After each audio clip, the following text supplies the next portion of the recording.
ప్రభు నందు ప్రియ సహోదరి సహోదరులారా, ఈరోజు మనము 2 పండుగలను కొనియాడుతున్నాం. మొదటిది భారతదేశ స్వాతంత్ర దినోత్సవము, రెండవది మరియమాత మోక్షారోహణ మహోత్సవము.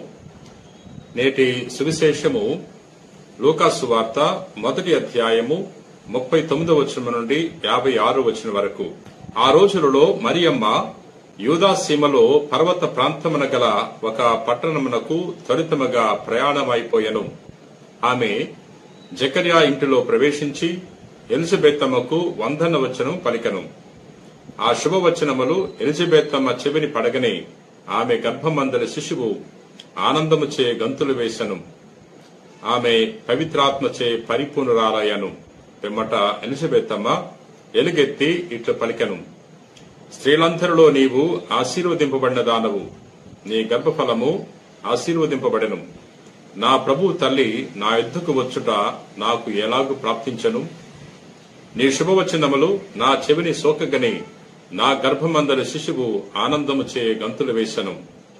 ప్రభు పలికిన వాక్కులు నెరవేరునని విశ్వసించిన నీవు ఎంత ధన్యురాలవు.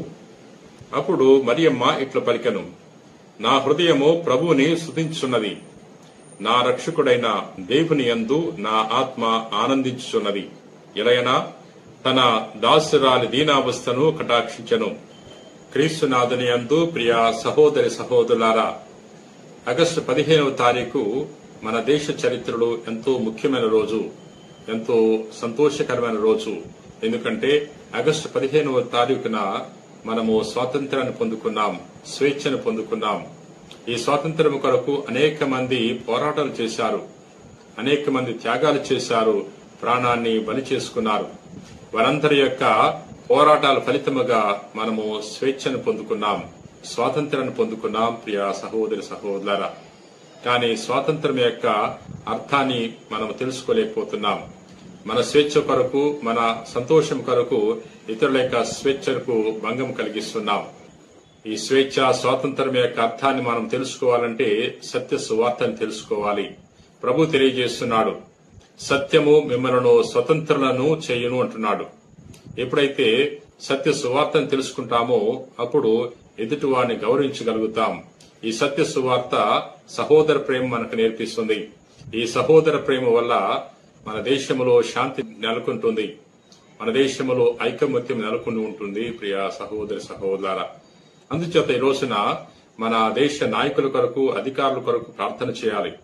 వారందరూ కూడా స్వార్థాన్ని వీడి సమాజ స్థాపన కొరకు నిస్వార్థ బుద్ధితో పాటుపడాలని ప్రత్యేకంగా ప్రార్థన చేద్దాం. ప్రియ సహోదరి సహోదరులారా, నేడు మరియమాత మోక్షారోపణ మహోత్సవాన్ని కొనియాడుతున్నాం. మరియమాత ఆత్మ శరీరముతో మోక్షానికి కొనుపోబడినది అని మనం విశ్వసిస్తున్నాం.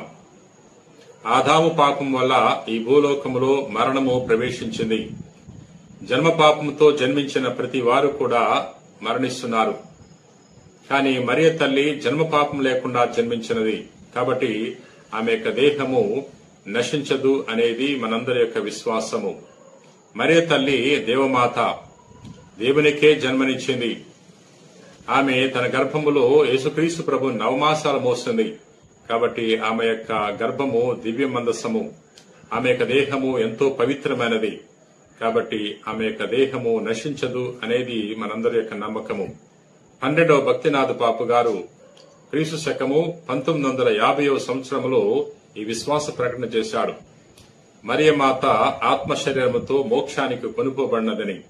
ఆనాటి నుండి విశ్వవ్యాప్తముగా ఉన్న కథోలికులందరూ ఈ పండుగను ఎంతో ఘనంగా కొనియాడుతున్నారు. మరి తల్లి మనందరికీ గొప్ప ఆదర్శము. ఆమె దైవ చిత్తాన్ని తెలుసుకుని దైవ చిత్తానికి తల వంచింది. దేవుని చిత్త ప్రకారంగా ఈ భూలోకములో జీవించినది. మనం కూడా ఈ భూలోకములో ఉన్నప్పుడు దైవ చిత్తానికి తల వంచాలి. ఆమె మనందరి యొక్క అవసరాలను తీర్చే అమ్మ. కానాపల్లి పెండ్లి విందులో ద్రాక్షరసం కొరత ఏర్పడినప్పుడు తన కుమారునికి తెలియచేస్తుంది. తన సేవకులకు ఈ విధంగా చెబుతుంది, నా కుమారుడు చెప్పినట్లు చేయనంటుంది. వారు ప్రభు చెప్పినట్లు చేశారు కాబట్టి అక్కడ వారు గొప్ప అద్భుతాన్ని చూడగలిగారు. ఈ రోజున మరియ తల్లి మనకు కూడా ఇదే విషయాన్ని తెలియజేస్తుంది. ఆయన చెప్పినట్లు చేయండి, నా కుమారుడు చెప్పినట్లు చేయనంటుంది. మనము ప్రభు యొక్క వాక్కు ప్రకారముగా జీవించటానికి ప్రయత్నం చేద్దాం. ప్రార్థన చేసుకుందాం. ప్రేమ కలిగిన ప్రభువా, దయగిన సర్వేశ్వర ప్రభువా, ఈ రోజున మరియమాత మోక్షారోపణ మహోత్సవాన్ని కొనియాడుతున్నాం.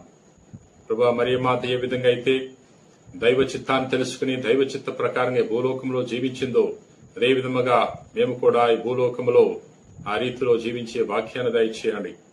ప్రభువా, ఈ రోజున భారతదేశ స్వాతంత్ర దినోత్సవాన్ని కొనియాడుతున్నాం. ఈరోజు ప్రత్యేకంగా మా దేశాన్ని, మా దేశ నాయకులను, అధికారులకు సమర్పిస్తున్నాం. వారందరూ కూడా స్వార్థాన్ని వేడి సమాజ స్థాపన కొరకు పాటుపడే వాక్యాన్ని దయచేయమని మా నాథుడైన క్రీస్తు ద్వారా మనవి చేయుచున్నాం తండ్రి. ఆమెన్.